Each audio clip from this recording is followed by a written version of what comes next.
My name's Ethan Wilson. I work for Catalyst Strategic Government Affairs. Our firm's based in Kansas City, but I'm fortunate enough to call Lake Tahoe my home base. I live in Incline Village, Nevada. Our team at Catalyst specializes in multi-state government relations strategy, advocacy, and relationship management with our nation's state legislatures and attorneys general. Specifically, I direct our firm's multi-state legislative portfolios.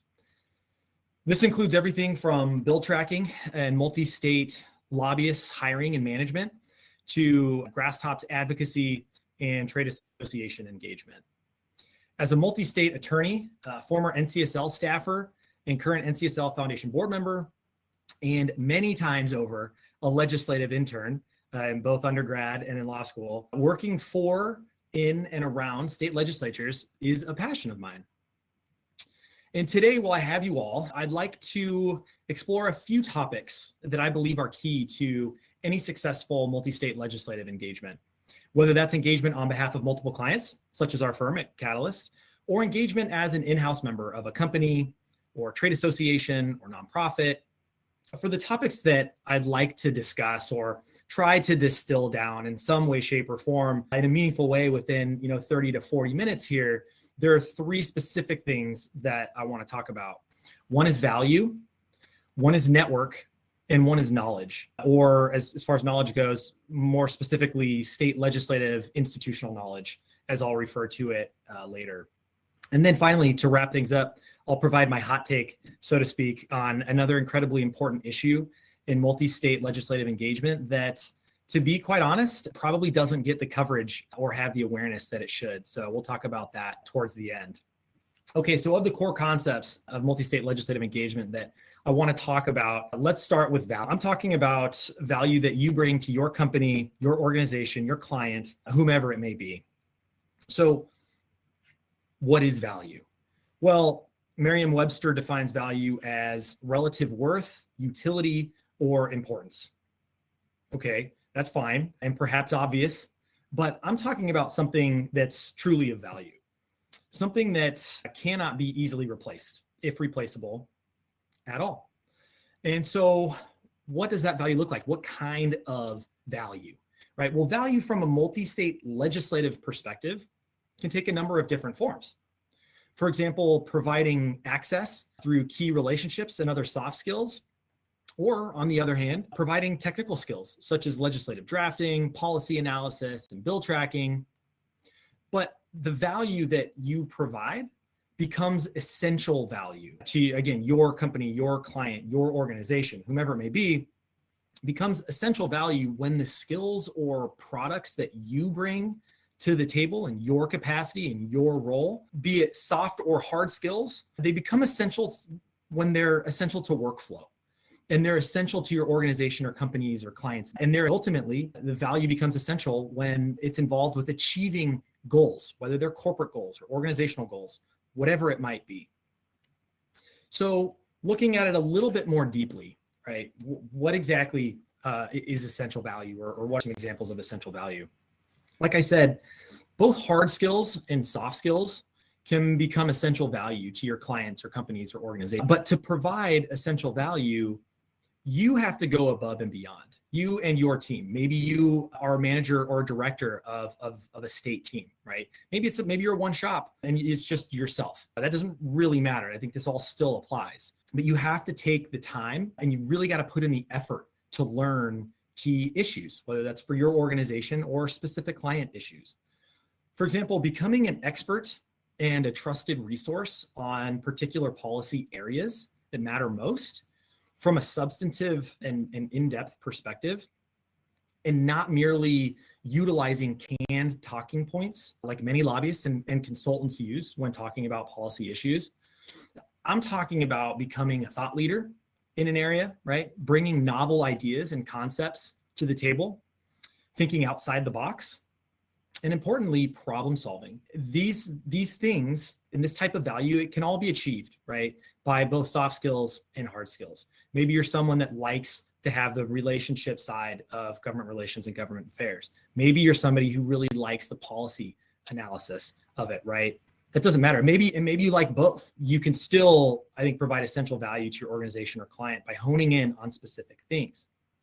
But don't get me wrong, this is certainly easier said than done. It's easy for me to just say this stuff, right? When I know that it takes all of us a really long time to craft what we do and the art of what we do. And it's not easy to snap your fingers and become an expert on one policy, right? Let alone multiple areas of policy. But I will say, it is the time and the resulting expertise that truly provides value that becomes essential to your client or your company or your organization. Become a trusted resource and a thought leader on a policy area or issue may actually be less about the intricacies of one particular policy and more about the process that you took or that you implemented to become an expert and a trusted resource. It's this process or roadmap that can actually be repeated and translated and refined to the next issue or policy. And broadly speaking, this is the process of both learning the substance of a policy area, right? That's pretty obvious, but also it's becoming an effective communicator around, particular policies or issues that you and your company or your client, your organization deal with most. And becoming an effective communicator, I think really we can kind of distill this down to three really important things. One of them is talking points.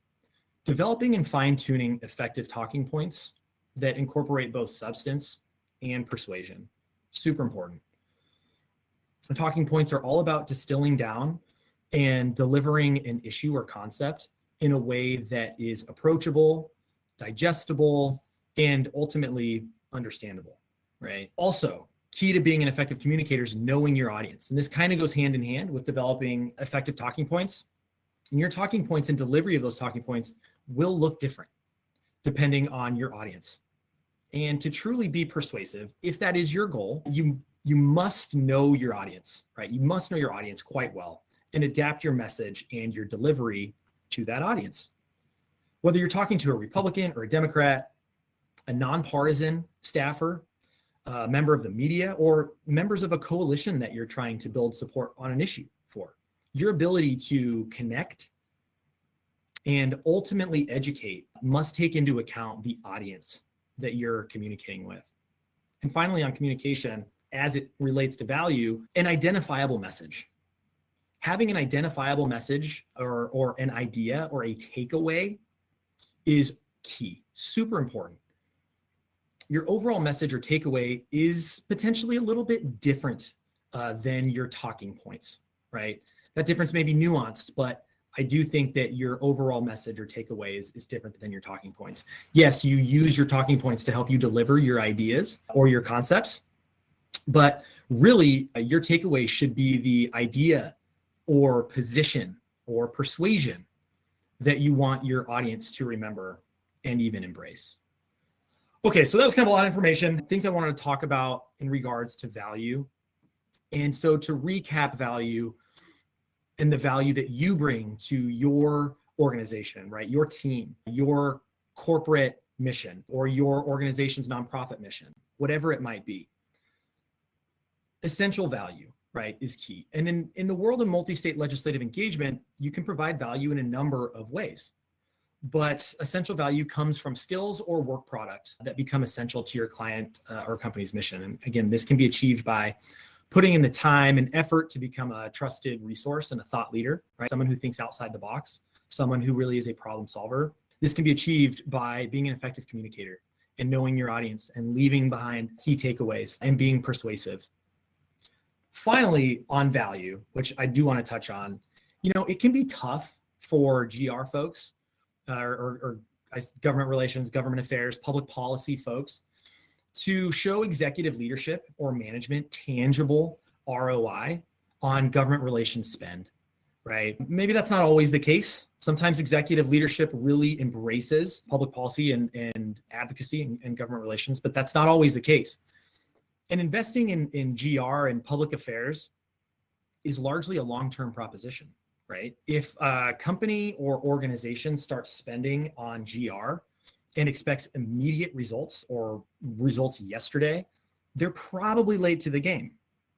Relationships and brand or corporate welfare and political capital is built over time, not overnight. Nonetheless, right, at certain times, most of us GR professionals will find ourselves in the position of needing to demonstrate, express, or quantifiable value through some kind of metric, right? And maybe that's during budget season. And that can be through definable OKR or, number of conferences you and your team have attended or meetings held and so forth. And that's just the world that we live in, right? It's trying to quantify an industry or a business that's not very easily quantifiable, right? And that ROI can be hard to illustrate and articulate. But again, that's kind of the world that we live in. And it is stuff that there are stuff that we can point to show that sort of quantifiable value to our executive leadership. Okay, so that was value. I want to transition to a second topic. Although a lot of these three topics, value, network, and knowledge, are super intertwined, and they're definitely not mutually exclusive. The second topic is network. And that's probably not a surprise to anyone on here that's in multi-state legislative government affairs, but I'm talking about a network as a noun and network as a verb, and building and constantly growing a 50-state network, right? And you grow that network by being able to leverage a national network of contacts and multi-state resources is absolutely vital to directing an effective 50-state legislative program. And again, that goes for whether you're in-house or you're working with multiple clients. You cannot be in two places at one, let alone 50, right? But in many cases, you do need to know exactly what's going on in numerous states at one time. I'm thinking in the height of legislative sessions, when committee schedules and committee calendars are more like guidelines than rules, and they're constantly changing. And floor votes are being called at a moment's notice, right? Sometimes you got to know when this stuff's going on, and you're not obviously on the ground in those states. Well, in-state lobbyists, consultants, representatives of local chapters of trade associations, advocacy groups, legislative staff, even legislators can make up a circuit board of connections and tethers that represent your multi-state network. One that's both accurately predictive and one that's quickly reactive when you need it to be. And I'll stress, there is no substitute for live, on the ground, trusted intel. But on the other hand, in regards to network, also playing a super important role in building that 50-state network are the technology resources available at your fingertips. I mean, literally at your fingertips.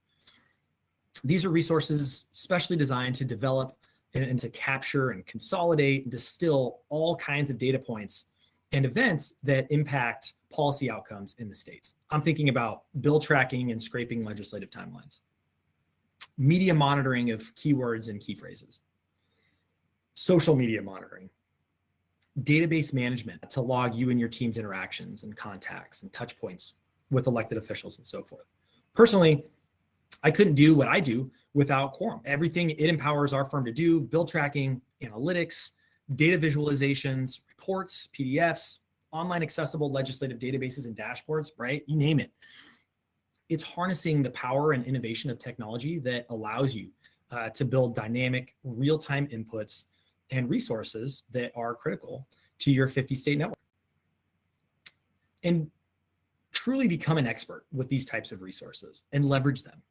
This will separate you and your team from the pack. I think that there's a lot of folks in our space that don't really embrace, or not necessarily embrace, but become experts in these types of resources. And I think if more people did, they would find, their jobs not necessarily easier, right? But I think that they would find themselves probably bringing more value to their clients or organization. And so again, this kind of goes hand in hand, right, with providing value to your client, company, or organization. It's the expertise and the command of public affairs technologies and software that, when paired with on-the-ground resources and that live, trusted intel on the ground, results in really, really powerful multi-state engagement.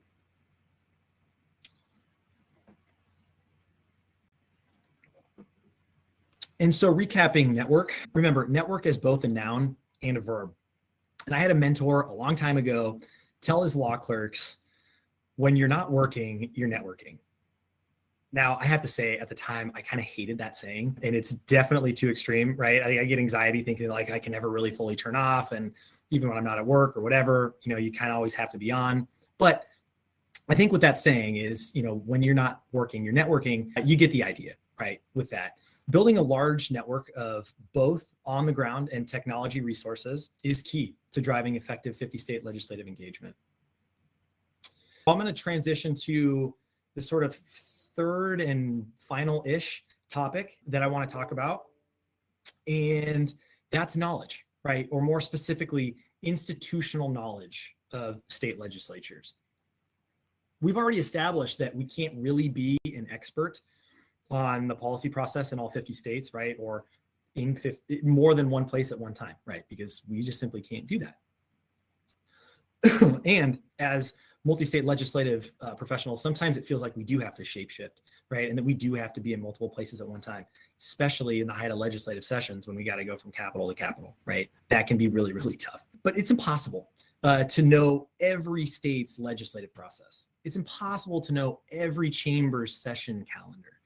And it's impossible to know every committee's hearing schedule, right? That's why having a 50-state network and access to public affairs technology like Quorum, for example, is incredibly important.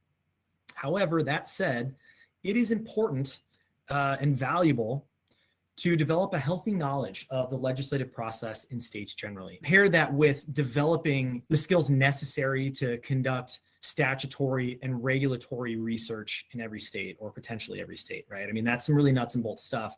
And I'll get into more of that in a second, but it's really important to what we do in doing our jobs effectively. And look, ultimately, this stuff all takes time, right? There's no real way to shortcut this. The longer you work in 50-state legislative affairs, the more opportunities you'll have to work with a new state and gain a better understanding of how the legislative process and the players in that process in that state work.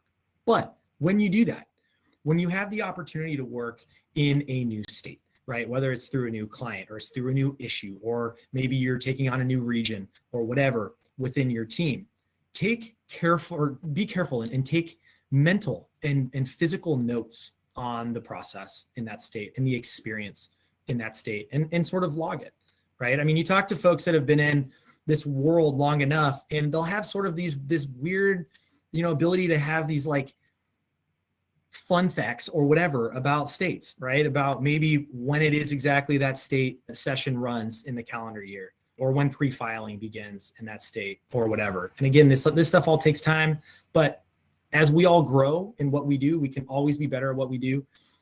I find that working in a new state is an amazing opportunity. Being able to advocate or work with lobbyists on the ground in a state where I have not previously done so before is an awesome opportunity. I love taking opportunities to work in new states because I like to make mental notes of that particular state, how it's similar to other states, how it's different and unique, and so forth. And logging that information is, I think, really important in a space where you can kind of go back and refer to that.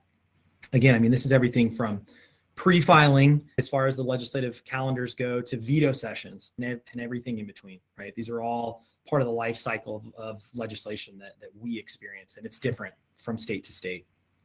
Now, some of this can be pretty basic. For example, knowing that Montana and Nevada and North Dakota and Texas are the only states that meet every other year, or that Nebraska is the only unicameral and technically nonpartisan legislative chamber in the country. Also, that Kentucky and Louisiana, Mississippi, New Jersey, and Virginia hold off-year elections, right?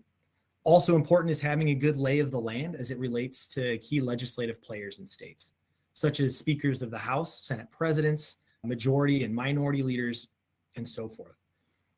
And believe me, that's all good stuff to know for sure. But I've also found that it's very important to know the nuts and bolts of navigating state-specific online resources, which I will tell you can be quite a mixed bag. I'm sure most of us have run into this.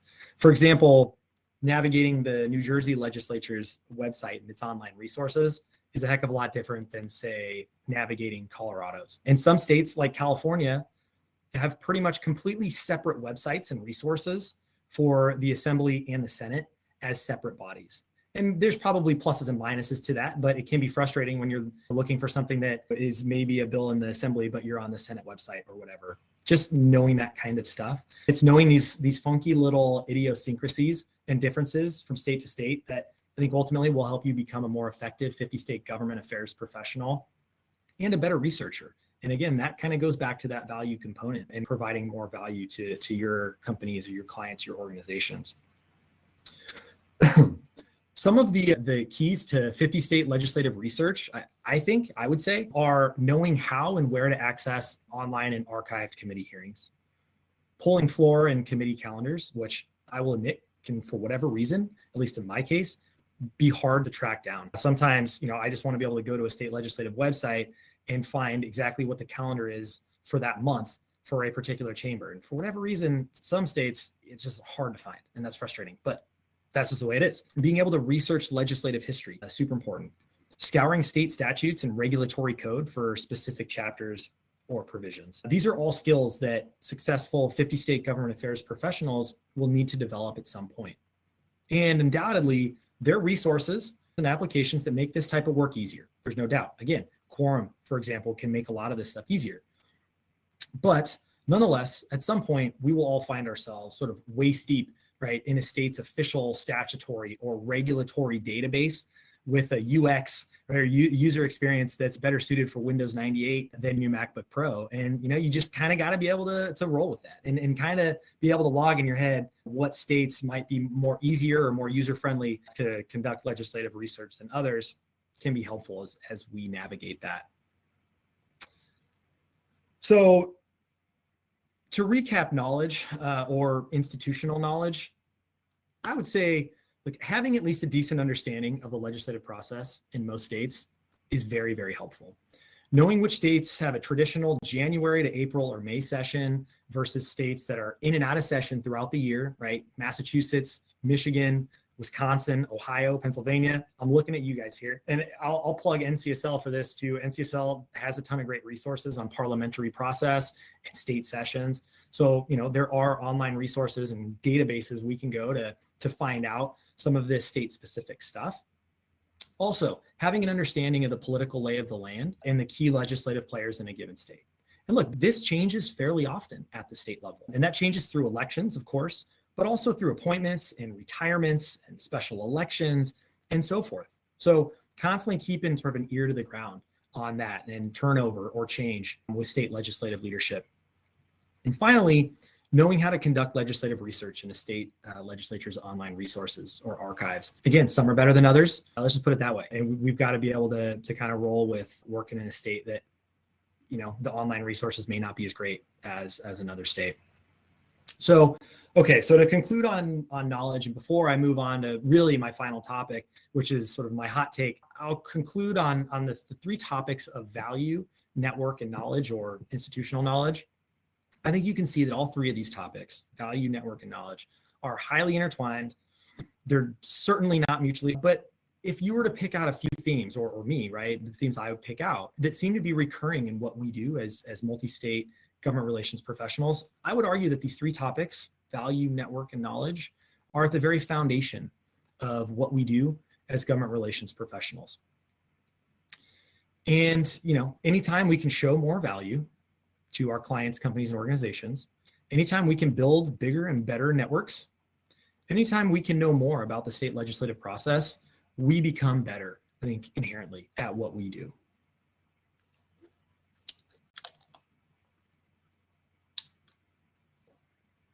You ask me, do you have a particular hot take, right? Or something that's maybe not controversial, but, an issue that people might think is interesting or hadn't thought of or whatever. And I thought to myself, well, yeah, I do actually. And it's on the ever-present issue of lobbying compliance for multi-state government affairs professionals. And specifically, right, that hot take is that we as 50-state government affairs professionals live and work in an interesting space.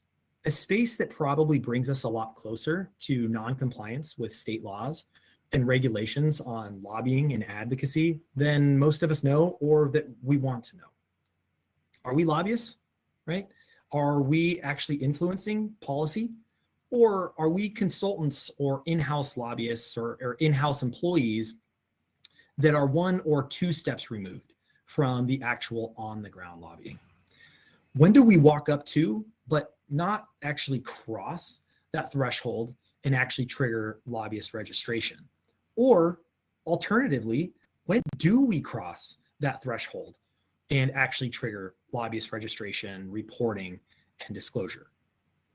For our consultant friends that are on the ground and are lobbyists registered in particular states, this is a different calculus for them. They know they're lobbyists. They know they're impacting and they're influencing policy in a given state. But when you're working on 30 states on different pieces of legislation, right, that calculus or that question can seem different. The reality is that 50 state government affairs professionals, we probably get a lot closer to or walking up to lobbying thresholds and even therefore potentially triggering lobbying related requirements than we might think. I mean, think about it, right?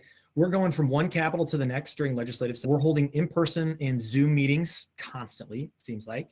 We're testifying. We're going from one multi-state legislative event to the next. I'm thinking about the alphabet soup groups, right? We all know what I'm talking about there. As a multi-state legislative professional, we make a lot of connections. We have a lot of conversations and we source lots of legislative and political intel. And a great thing, as a very, very good thing. It's that kind of value and network and knowledge that makes us effective operators and vital and valuable to our companies and organizations and clients. But as multi-state professionals, we can't realistically be registered lobbyists in all 50 states, right? Or even 15 states for that matter. So where does that leave us from a lobbying and advocacy perspective? Well, look, unfortunately, I don't have a fantastic answer for you, at least not like a blanket answer, because all this is very specific to you and to your practice and your scope. But what I can tell you is we have to be aware. We have to be very aware of lobbying definitions and thresholds in states where we have communications, written or verbal, with lawmakers and legislative staff, or in any other way meaningfully engage in the legislative process.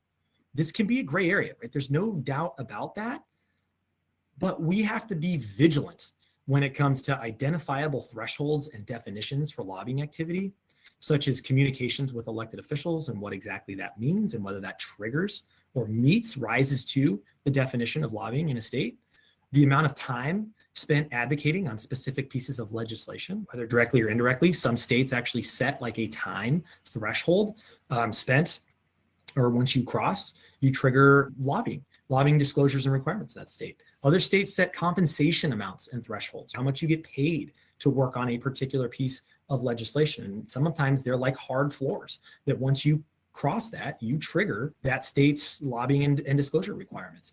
Also, something to keep in mind is when, as the multi-state folks, the 50 state, consultants are working with a registered in-state lobbyist, whether that impacts our status as a lobbying principal and any responsibilities that may come with that.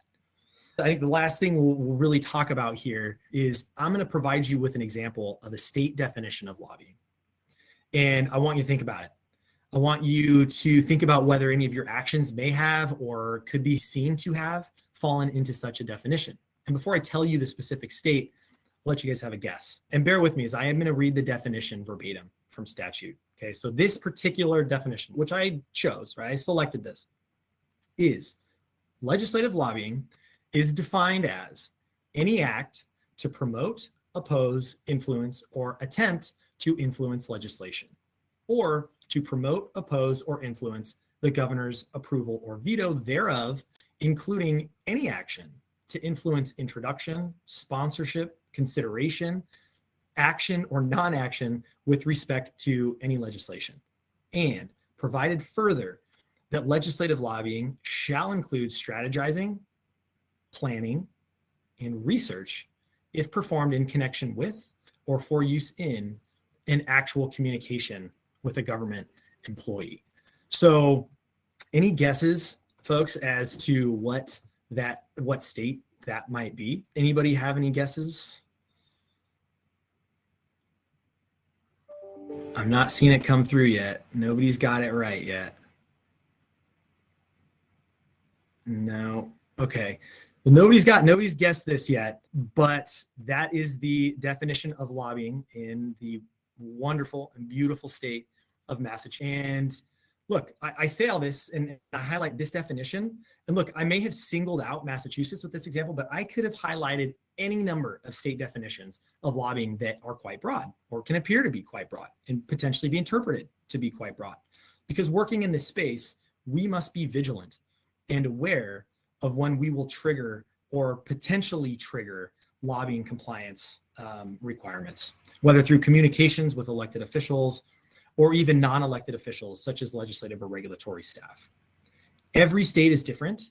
They can be very different in their definitions of lobbying and lobbyist. But that mere fact makes it all the more important to be familiar with lobbying requirements in states that you have a nexus to, right? States that you're following a piece of legislation on and you're having communications about. And look, as a lawyer, I would be remiss to not say that there are situations where you need to seek formal guidance, either from legal counsel or compliance specialists in a particular state, or even through an inquiry with the state's ethics body if they provide that type of resource. And ultimately, when in doubt, seek out the information and counsel needed to always be compliant with state lobbying and ethics laws. So that is my hot take for the day, something that we can all maybe chew on a little bit as we all kind of start to gear up for what's going to be probably legislatively a crazy 2020 and gearing up for the midterms. So that's what I've got and what I wanted to explore with everybody today. I'm happy to answer some questions. It looks like we've got a couple that came through here. What advice do you have for small 1 to 2 professional staff and 3 to 5 intern policy and large shops? Great question. Well, I mean, look, part of it, I think, is arming yourself with the appropriate tools that you need to have a multi-state presence. And a big part of that is partnering the resources, the technology resources that you need to be able to stay up to date and be able to wrap your hands around legislative bill tracking come January 1st, or even before that, right? Pre-filing of bills seems to get crazy, like in November. And certain states will like dump them all at once. It seems like, some in quorum, whatever, I'll be tracking. And then, one day goes by and it's like, there's been 300 bills pre-filed. And that's lovely, but that's kind of the nature of the beast. And that's what we do. So I would say arming yourselves with that type of resource is well worth an investment. And you really do need to be able, as a small shop, you need to be able to leverage those and really be able to provide your clients, the information that they need to accurately track legislation in all 50 states. And then I think beyond that, having a presence at multi or 50 state national organizations can be really incredible too. And there's all kinds of options out there, right? There's partisan options, there's nonpartisan options, there's diversity options out there in the multi-state and 50 state space. And I think those organizations provide a ton of value and they're able to, they allow smaller shops, smaller groups, I think to kind of leverage grass tops advocacy. So I think that's all kind of important stuff. We've got another question here. Do you have recommendations for bill tracking software tools? You know what, there's a lot in this space. There's a lot of amazing products. It's crazy, actually. I've been working in this space now for about a decade. And again, I started at NCSL, and NCSL used a particular bill track resource. Through our clients at Catalyst, I work through a number of different products and services. I really do enjoy working with Quorum. I think Quorum's got a great user experience, and I think it allows myself and our team at Catalyst to have and provide some wonderful, wonderful resources to our clients. But, again, it's tough to answer that question. There is a ton in the space. There's a lot of great resources out there. And also you want to keep in mind, if you're going to do a lot of legal research as well, if you're going to do a lot of statutory research, and you're going to be looking up some case law and stuff like that, right? You've got your Westlaws and you've got your Lexis out there and others. And so that's maybe something you want to keep in mind too, if you're going to actually be doing some legal research as well. I'm just reading another question here.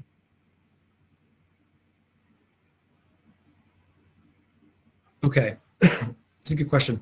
I work with a small nonprofit around social services. The majority of our members are state, local government workers and very hesitant to engage in advocacy. How do we best build a 50 state DC territory network? That's a great question. I mean, you really kind of summed up, I think, of what a lot of us face, right? You know, I've got the privilege of working with all different kinds of clients and shapes and sizes of clients, but certainly clients that fall into that space, right? I think being able, first and foremost, for them to rely on you and the services that you're able to provide, or your staff or your team is able to provide, whether that's, you know, weekly updates or monthly updates on issues that matter most to them. I do think having access to public affairs software is probably should be first and foremost, right, on that list, just to be able to arm yourself with the information that you need to distribute and disseminate to your membership regarding issues that they care about most. You can kind of see yourself and the tools that you have at your disposal as sort of a funnel for that kind of information. And you're able to, through the appropriate software and resources and tools, to kind of distill out of this massive information at the state level, which comes in every single year, and be able to distill that in a meaningful way that I think can be potentially very helpful to your folks. And also, I think getting membership engaged is important, right? Whether that's organizing Hill Days, lobby days in particular states, working with other coalition partners or local chapters to kind of set up meetings, right? Set up stakeholder engagement with particular caucuses or with particular members in a particular state, right? Getting those members engaged, making them feel like they have some skin in the game, or that they're invested in what you're doing, I think is all really important, and can hopefully sort of lend to ultimately building a very solid 50-state DC and territory network.